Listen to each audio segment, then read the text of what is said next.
Yes yes. Good. Yes. నా పేరు పద్మావతి అండి. నేను హైదరాబాద్ లో ఉంటాను. నా ఏజ్ 62 years. సో నేను ఇది ఎలా జాయిన్ అయ్యాను అన్నది నాకు తెలియకుండానే జాయిన్ అయిపోయాను. సో ఫస్ట్ లెవెల్ కంప్లీట్ చేస్తానని అనుకోలేదు, చేశాను. ఆ అది కూడా అనుకోకుండానే ఆ ఏదో ఉమ్, నాకు అనుగ్రహం అలా వచ్చేసింది. వచ్చినందువల్ల నేను జాయిన్ అయ్యాను, చేశాను. ఆ నాకు చాలా అంటే ఇంప్రూవ్మెంట్ అంటే వెయిట్ లాస్ చాలా అయ్యాను సార్. ఎందుకంటే నేను ఆ ఒక దీంట్లోకి కొంచెం కామెంట్ నెగిటివ్ కామెంట్స్ వినేటప్పటికి అదే నేను వెయిట్ లాస్ ఎట్లయినా అవ్వాలి అనుకున్నాను. అనుకున్నప్పుడు నేను ఏం చేశాను, నెట్ లో యూట్యూబ్స్ అవన్నీ ఉన్నాయి కదా, అవి చెక్ చేసుకుంటుంటే ఏవో ఏవో వస్తున్నాయి. ఎవరో అదేంటి ఈ సుమన టీవీ వాళ్ళు వాళ్ళు పెట్టినవి చూస్తున్నాను. సరే ఏదో ఒకటి వెయిట్ లాస్ అవ్వాలి, ఇవన్నీ కూడా ఈ డైటింగ్ ఇవి ఫాలో అవ్వాలి అని అనుకున్నాను. అనుకున్నాక ఆ జూ అట్లీస్ట్ అదే జూన్ లో నేను జూన్ 8th నేను ఒక ప్లేస్ కి వెళ్ళాను. అక్కడ ఏంటంటే మొగలిచెర్ల దత్తాత్రేయ స్వామి అంటారు, ఆయన సిద్ధి పొందారు. అది ఎప్పటి నుంచో అనుకుంటున్నాను వెళ్ళాలని. అక్కడికి వెళ్ళినప్పుడు నేను ఏమనుకున్నా అంటే నాకు కరెక్ట్ అయిన పాత దొరకాలి, కరెక్ట్ దారి దొరకాలి అని అనుకున్నాను. సో అప్పుడే కొన్ని కామెంట్స్ వినాల్సి వచ్చింది ఆ ఊర్లో ఉన్నప్పుడే. అయితే ఊరు నుంచి రాగానే ఇవన్నీ ఎతుకుతా ఉన్నాను. నాకు ఇది ఎవరు పంపించారో తెలియదు కానీ ఈ లింక్ అయితే నాకు వచ్చింది. వచ్చినాక నేను జాయిన్ అయ్యాను. అయిన తర్వాత సెకండ్ డే అంటే 2 days గ్యాప్ తర్వాత సెకండ్ డేకి మళ్ళా తినొచ్చు అనగానే ఓకే. తిన్నాక నేనేమనుకున్నా అంటే 2 days చేసి చూద్దాము. నాకు కాళ్ళు అంటే నాకు క్రాంప్స్ వస్తాయి, ఈ క్రాంప్స్ వచ్చాయి. అంటే నేను అమావాస్య పౌర్ణమి 2 ఏకాదశులు కంపల్సరీ ఉపవాసం ఉండేదాన్ని. 2017 నుంచి నాకు క్రాంప్స్ రావటం మొదలైనవి, ఇలాగా కడుపులో డొక్కలు పట్టేయటం. అది ఎప్పుడైతే నేను అనుకున్నానో ఆ ఓకే, అదేంటి డాక్టర్ దగ్గరికి వెళ్తే, హోమియోపతి డాక్టర్ దగ్గరికి వెళ్తే, అమ్మ మీరు ఇంకా చేయకూడదు, మీకు ఇంకా ఈ ఉపవాసాలు అయ్యి చేయకూడదు అని చెప్తే, సరే అని అప్పటి నుంచి నేను మానేశాను. అంటే ఆ ఈ ఏకాదశులు అవి చేయటం మానేశాను. సో నేనేమనుకున్నా 2 days అన్నారు కదా, చూద్దాం నాకు క్రాంప్స్ రాకపోతే కంటిన్యూ అవుదాం. సో కంటిన్యూ అయ్యాను. అప్పుడే అంటే నేను ఆమె కంటిన్యూ అవ్వలేదు కానీ తారాదేవి అని ఒక పెద్ద ఆవిడ 80 years అని చెప్పారు. సో ఆ మేడంది చూసి అబ్బా ఈమె చేస్తున్నారు, నేనెందుకు చేయకూడదు, చేస్తా, ట్రై చేస్తాను అని చెప్పి జాయిన్ అయ్యాను, చేస్తున్నాను.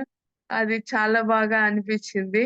సో ఆల్మోస్ట్ నేను జూన్ మనం జూన్ ఎండింగ్ కి స్టార్ట్ చేసాము. ఈ నవంబర్ కి నేను almost 16 kgs తగ్గాను sir.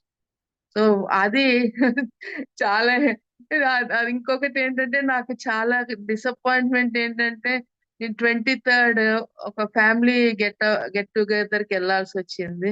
Okay.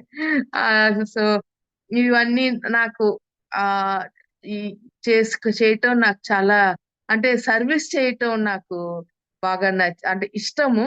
So service చేయటం అంటే నేను ఏ విధమైన ఎఫర్ట్స్ లేకుండానే అంటే వితౌట్ యోగా, వాకింగ్ ఇవన్నీ లేకుండానే ఈ సంయమనాలో నేను చేయాల్సి వచ్చి అదేంటి తగ్గాను, చాలా తగ్గాను. సో అందరూ నాకు అదే ఫ్యామిలీలో కూడా ఫ్యామిలీ గెట్ టుగెదర్ లో కూడా అందరూ రాగానే ఏంటి ఏమైంది, ఇంత చేంజ్ వచ్చింది అని అందరూ అడగటమే నన్ను. ఆ అదొకటి చాలా అంటే బాగా అనిపించింది. సో నేను ఇంక ఇప్పుడు సంకల్పం ఏం పెట్టుకోవాలి అంటే నాకు చాలా ఉంది, నాకు అక్కడికి రావటానికి, ప్రయాగ రావాలి అని. అంటే నేను చాలా విన్నాను, అంటే చదివాను కూడా. కుంభమేళాల్లో చాలా మంది సాధువులు వాళ్ళు మనకి దర్శనం, వాళ్ళని మనం గుర్తించకపోయినా వాళ్ళ దర్శనం, వాళ్ళ చూపు మన మీద పడితే చాలు అన్నట్టుగా జనాలందరూ వాళ్ళ అటు ఇటు నుంచుని వాళ్ళని చూస్తారు అని చెప్పి చాలా విన్నాను. నేను ఎలాగైనా రావాలని నేను సంకల్పం పెట్టుకున్నాను. ఎందుకంటే అందరూ ఇప్పుడు ప్రతి ఒక్కరు ఈ రోజు మేము బుక్ చేసుకున్నా. సో నేను అది కంపల్సరీ ఇప్పుడు నేను నా సంకల్పం అది. మీరు అన్నారు టికెట్ బుక్ చేసేసుకోమని. సో నేను ఇప్పుడు మా బాబుతో మాట్లాడతాను. ఈ రోజు రాత్రికి మాట్లాడి నేను రావాలని అనుకుంటున్నాను. ఉమ్, ఇది దీనివల్ల ఇప్పుడు మీరు ఏదైతే కర్మ గురించి చెప్తున్నారో అంతకు ముందుదంతా ఓకే, మనకి డైమెన్షన్స్ అవి ఇప్పుడు ఏ డైమెన్షన్ లో నేను ఆలోచిస్తున్నాను అంటాం, ఎదుటి వాళ్ళు ఏ డైమెన్షన్ లో మాట్లాడుతున్నారు అన్నది. అంటే నాకు నిజంగా అది తెలుసు, నేను దాన్ని కరెక్ట్ గా అనలైజ్ చేస్తున్నాను అని కాదు. కానీ నాకెందుకో అలా అలవాటు అయ్యింది దీని వల్ల. ఆ తర్వాత ఇప్పుడు కర్మ గురించి చెప్పేటప్పుడు ఆ అది అంటే నేను కూడా ఒక క్లాసు 2 క్లాసులు కర్మ గురించి చెప్పాను. అంటే అది బుక్స్ లో చదివి చెప్పిందే కానీ ఇది డిఫరెంట్ గా ఉంది. ఏ ఈ సబ్జెక్ట్ చాలా డిఫరెంట్ గా ఉంది. సో అందుకని నేను ఇంకా వెయిట్ చేస్తాను. ఇంకా ఏం పాయింట్స్ ఉంది కర్మ గురించి, ఇంకా సార్ ఏం చెప్తారు ఏంటి అని నేను వెయిట్ చేస్తా. దాన్ని ఎలా మనం ఇంప్లిమెంట్ చేసుకోవాలి కూడా చెప్పారు. సో అది కూడా అదేంటి చాలా అంటే నేను చేసింది బాగా అనిపిస్తుంది మాట. దీంతో చాలా చాలా చాలా ఆ బెనిఫిట్స్ తీసుకుంటున్నాను. ఆ అంటే మా ఫ్యామిలీలో చాలా అంటే ఒక 1 ఇయర్ లో 3 అయిపోయినాయి మాకు. అంటే ఆ లాస్ట్ 2023 ఏప్రిల్ నుంచి ఈ మార్చ్ వరకు ఫస్ట్ మా నాన్నగారు, తర్వాత మా మామగారు, తర్వాత మా హస్బెండ్ ముగ్గురు ఒకటే ఇయర్ లో ఇదైపోయారు. సో నేను ఇంకా దాని నుంచి కోలుకోవటానికి నాకు ఇది చాలా బాగా ఉపయోగపడింది. సో మన ఫ్యామిలీ గెట్ టుగెదర్ లో కూడా అందరూ ఏమనుకుంటున్నారంటే మా హస్బెండ్ అంటే ఆయన లేరు కాబట్టి నేను దిగులు పెట్టుకుని ఇలా అయిపోయాను అనుకుంటున్నాను. కానీ నేను అలా ఏం లేను. నేను ఒంటరిగా అని వా- అది మా బాబు ఫ్రెండ్ ఆ అమ్మాయి పలకరించడానికి వచ్చింది. వచ్చి ఆంటీ మీరు ఒంటరిగా ఉంటున్నారా అంటే, లేదమ్మా నేను ఏకాంతంగా ఉంటున్నాను అని చెప్పాను. తనకి అంటే నేను అది ఎంజాయ్ చేస్తున్నాను. సో నేను ఇదంతా చాలా బాగా ఇది చేసుకుంటున్నాను అని చెప్పాను. చెప్తే ఆంటీ దానికి దీనికి డిఫరెన్స్ ఏంటి ఆంటీ అంటే, లేదమ్మా అది వేరు ఇది వేరు. ఒంటరితనం అంటే బాధపడటం, ఇది నేను ఎంజాయ్ చేస్తున్నాను. ఈ ఏకాంతాన్ని ఎంజాయ్ చేసుకుంటూ నాకు నేను నా ఓన్ దీంట్లో ఉన్నాను అని చెప్పి ఇదంతా ఏంటంటే ఆ ఆక్యుపై నేను ఇది ఈ క్లాసెస్ కి ఉండటము, దీని గురించి చూడటము, ఇంకా వేరే దీంట్లో కూడా స్పిరిచువల్ టాబ్లెట్స్ లో కూడా క్లాసెస్ కండక్ట్ చేయటం మే నుంచి స్టార్ట్ చేసాము. సో బాగా అనిపించింది. అంత బాగుంది సార్. చాలా అంటే ఇది చాలా బెనిఫిట్ అసలు అందరికీ కూడా. అంటే ఏజ్డ్ వాళ్ళకి బెనిఫిట్. అలానే నాకెంతసేపు యూత్ కి చేరాలి అనుకుంటాం కానీ యూత్ కి తొందరగా పట్టుకోదు అనుకుంటున్నాను. ఆఫ్టర్ 40 ఇయర్సే అంటే అంత ఫీడ్బ్యాక్ చూసినాక ఆఫ్టర్ 40 ఇయర్స్ కే వీళ్ళు అట్యూన్ అవుతారు అనిపించింది మాట. ఈ సంయమనకి దీనికి కూడా అంటే ఆ టైం ఆ తర్వాతనే ఒక మెచ్యూరిటీ లెవెల్ వస్తుంది అనిపిస్తుంది ఇవన్నీ విన్నాక, చూసిన తర్వాత. ఓకే, చాలా thank you sir. Thank you very much. నాకు కూడా మంచి ఆపర్చునిటీ ఇచ్చారు నేను నాకు అది చేసుకుంటానికి. Thank you sir. Thank you very much sir. Thank you మా. ఆల్సో మీరు ఇవన్నీ ఇప్పుడు మీరు చేసే వీడియో ఎడిటింగ్ కానీ ఇవి మీరు నేర్చుకున్నారు, ఇప్పుడే నేర్చుకున్నారు అవునా? నేర్చుకొని అవును సార్. ముందు వచ్చా మీకు? మేలో నేర్చుకున్నాను. వీడియో ఎడిటింగ్ మేలో నేర్చుకున్నాను. ఈ ఫ్లైయర్స్ ఇవన్నీ కూడా ఒక 3 ఇయర్స్ బ్యాక్ 2020 నుంచి. అంటే నేను 2021 లో నేను జాబ్ క్విట్ చేశాను. చేసిన తర్వాత బ్యాక్గ్రౌండ్ ఏంది? నేను ఇప్పటివరకు అడగలేదు. What was your background? Sir నేను మా అదేంటి ఆ ఒక ప్రైవేట్ బ్యాంక్ కి, ఒక కోఆపరేటివ్ బ్యాంక్ కి నేను దాంట్లో జాబ్ చేశాను. ప్రైవేట్ యాజ్ తర్వాత అదేంటి as a senior executive. Okay.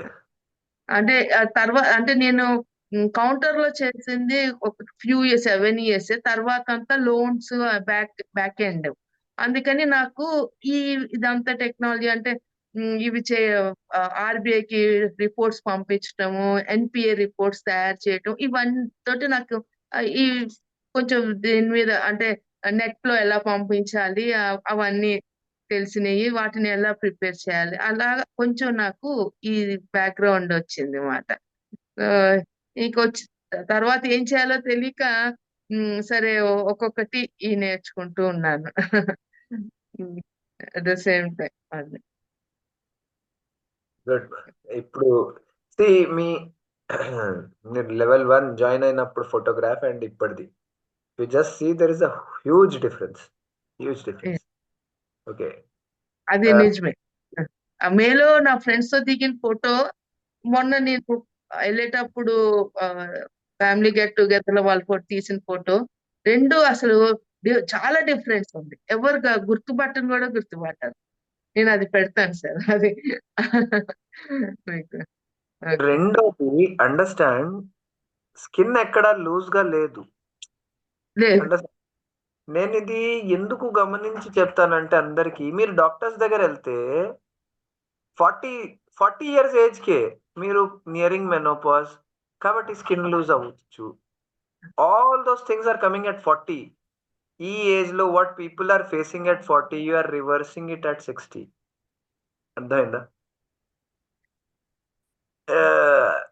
Speaks a lot. So అందుకని బేసికలీ ఐ మీన్ ఇట్స్ ఇక్కడ సమయంలో whenever we have these sessions, అందరూ వినాలి అని కూర్చుంటే సెషన్స్ ఇవి. There is no acting, understand, there is no overreacting. ఇక్కడ చెప్పాల్సినది ఎప్పుడైతే జనాలు చెప్తున్నారో, పీపుల్ ఆర్ వెరీ క్లియర్, ఇక్కడ చెప్పాల్సింది చాలా ఉంది కానీ కొంచెమే చెప్పారు అనేది. It is the same case with every one. Okay. So good, thank you first of all. రెండోది, this is what exactly I would want to say. It is not about youth, it is about youthfulness. అర్థమైందా? It is youthfulness which attracts, or which is what you need to experience. Current youth are not experiencing youthfulness. ఎవరైతే youthfulness experience అవ్వరో వాళ్ళకి ఈ విషయాలు attractive గా అనిపించవు. అర్థమైందా problem అది? So yes, it is useful for youthfulness, not for youths. ఎందుకంటే youth has their own, today youth has their own taste. But if you want youthfulness, yes, it is for every age. Thank you sir, thank you. Right.